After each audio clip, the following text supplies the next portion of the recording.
নমস্কার বন্ধুরা, আশা করি সবাই ভালো আছেন। লিগ্যাল ফর অল চ্যানেলে আপনাদের সবাইকে স্বাগত জানাই। বন্ধুরা, এখন থেকে 498A সেকশন ফাইল কিন্তু অনেক বেশি কঠিন হয়ে যাচ্ছে, অনেক বেশি গুরুত্ব দেওয়া হয়েছে কিন্তু এখন মিথ্যে কেস ফাইলের উপরে। মিথ্যে কেস ফাইল আটকানোর জন্যে এখন কিন্তু অনেক কড়া আইনি ব্যবস্থা কিন্তু আনা হয়েছে।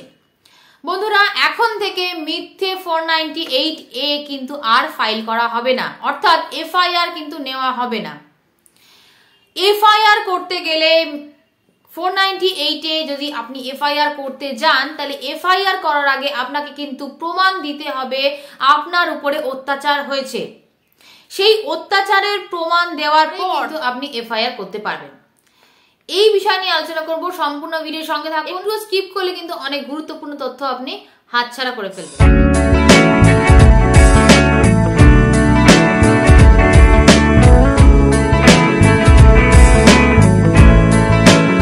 বন্ধুরা, এখন যদি আপনি চ্যানেলটা সাবস্ক্রাইব করে না থাকেন তাহলে এক্ষুনি সাবস্ক্রাইব করে নিন, কারণ এই ধরনের আইনি আলোচনা যদি আরো বেশি করে দেখতে চান তাহলে অবশ্যই একটি সাবস্ক্রিপশন করে আমাদেরকে আরো বেশি মোটিভেট করবেন এবং লাইক করে দেবেন, কমেন্ট করবেন আমাদেরকে মোটিভেট করার জন্য, আমরা যাতে আরো নতুন নতুন আইনি আলোচনা আপনাদের কাছে নিয়ে আসতে পারি তার জন্য। তো বন্ধুরা, যে বিষয় নিয়ে আলোচনা করছিলাম সেই বিষয়টি হলো যে এখন থেকে 498A ফাইল করতে হলে অনেক বেশি কিন্তু সাবধানতা অবলম্বন করতে হবে। কোনো একটি মিথ্যে ঘটনা নিয়ে যদি 498A এফআইআর করতে যান, এখন থেকে কিন্তু আর এফআইআর নেওয়া হবে না। পুলিশকে কিন্তু স্ট্রিক্ট কিন্তু নির্দেশ দেওয়া হয়েছে যে এখন থেকে এফআইআর করার আগে অবশ্যই কিন্তু যে প্রমাণ, অত্যাচারের যে প্রমাণ, সে প্রমাণ নিয়ে তারপরেই কিন্তু পুলিশ এখন থেকে এফআইআর করবে, তার আগে কিন্তু এফআইআর পুলিশ নেবে না।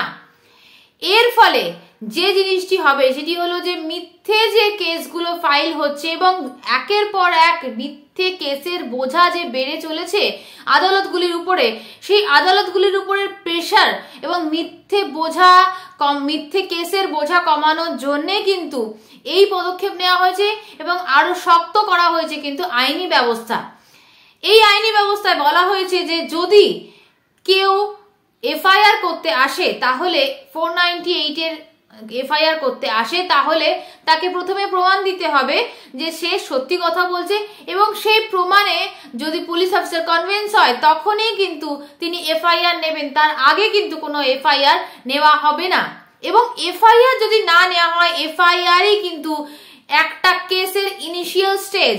তো এফআইআর যদি না নেওয়া হয় তাহলে একটি মিথ্যে কেস, গোটা একটা মিথ্যে কেস হওয়া থেকে কিন্তু বেঁচে যাবে এবং আইনি ব্যবস্থাও কিন্তু এই মিথ্যে কেসের বোঝার থেকে অনেকটা মুক্তি পাবে। একটি কেস যখন এফআইআর হচ্ছে এবং এফআইআর হওয়ার পরে ইনভেস্টিগেশন হয়, ইনভেস্টিগেশন হওয়ার পরে চার্জশিট হয়, চার্জশিট হওয়ার পরে কোর্টে পেশ হয় এবং তার ট্রায়াল হয়, ট্রায়াল হওয়ার পরে জাজমেন্ট হয়, এতগুলো স্টেজের মধ্যে দিয়ে কিন্তু একটা কেস যায় এবং এটা কিন্তু অনেকটা সময় সাপেক্ষ ব্যাপার। এবং একটা মিথ্যে কেস, মিথ্যে অকারণ একটা কেস শুধুমাত্র কিছু মানুষের মানসিক আকাঙ্ক্ষা মেটানোর জন্য, যে একজন মানুষকে সাজা দিতে হবে, তাকে কিছুটা নাকানি চোবানি খাওয়াতে হবে, তাকে কিছুটা হয়রান করতে হবে, এই কারণে একটা মিথ্যে কেস একটা লোকের উপরে চাপিয়ে দেওয়া এবং তার জন্য গোটা সিস্টেমকে, শুধুমাত্র সেই মানুষটি নয়, শুধুমাত্র যে মানুষের এগেনস্টে ফাইল করা হচ্ছে মিথ্যে কেস, শুধু সেই মানুষটি নয়, গোটা সিস্টেমটা কিন্তু হয়রান হয় এবং শেষ অবধি গিয়ে রেজাল্ট যেটা পাওয়া যায় সেটা হচ্ছে শূন্য। তো এই যে একটা যে অরাজকতা, একটা যে মিথ্যে আইনের যে একটা আইনকে নিয়ে যে ছেলে খেলা, সেই খেলাটাকে বন্ধ করার জন্যে কিন্তু এই কড়া ব্যবস্থা নেওয়া হয়েছে। তো আশা করি এরপর থেকে মিথ্যে মামলা কমে যাবে এবং ইনিশিয়াল স্টেজে যখন একটা মামলা বন্ধ হয়ে যাচ্ছে, যখন মামলার ভারও কিন্তু আদালত থেকে অনেক বেশি কমে যাবে এবং তার ফলে অন্যান্য যে মামলাগুলো, যেগুলো সত্যি মামলা, সেই মামলাগুলো যারা দিনের পর দিন ওয়েট করতে হয়, ডেটের পর ডেট যাদেরকে ওয়েট করতে হয়, অনেক লেন্দিয়ার হয় তাদের প্রসেস, সেই আইনি ব্যবস্থা উপর থেকে কিন্তু মানুষের আস্তে আস্তে এই প্রসেসের লেন্দি হওয়ার জন্য কিন্তু মানুষের আস্তে আস্তে কিন্তু বিশ্বাস উঠে যায়, তাদের ধৈর্য কমে যায়, ধৈর্য শেষ হয়ে যায়।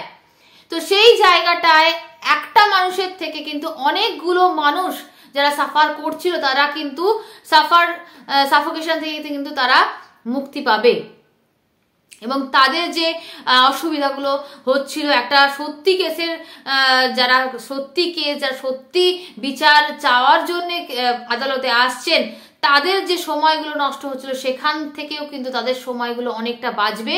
যখন এই মিথ্যে কেসগুলো কমবে তখন কিন্তু তাদেরও কেসগুলো অনেক বেশি সহজ সরল হবে এবং তাড়াতাড়ি অনেক স্পিডি ডিসপোজাল তারা কিন্তু পাবে। তো আশা করছি আপনারা সবাই এই নতুন আইনি ব্যবস্থার সুবিধা লাভ করতে পারবেন। আশা করি আজকের ভিডিও আপনাদের ভালো লাগলো। এখানেই শেষ করছি। দেখা হচ্ছে পরবর্তী ভিডিওতে। ততক্ষণ ভালো থাকবেন, সুস্থ থাকবেন। নমস্কার।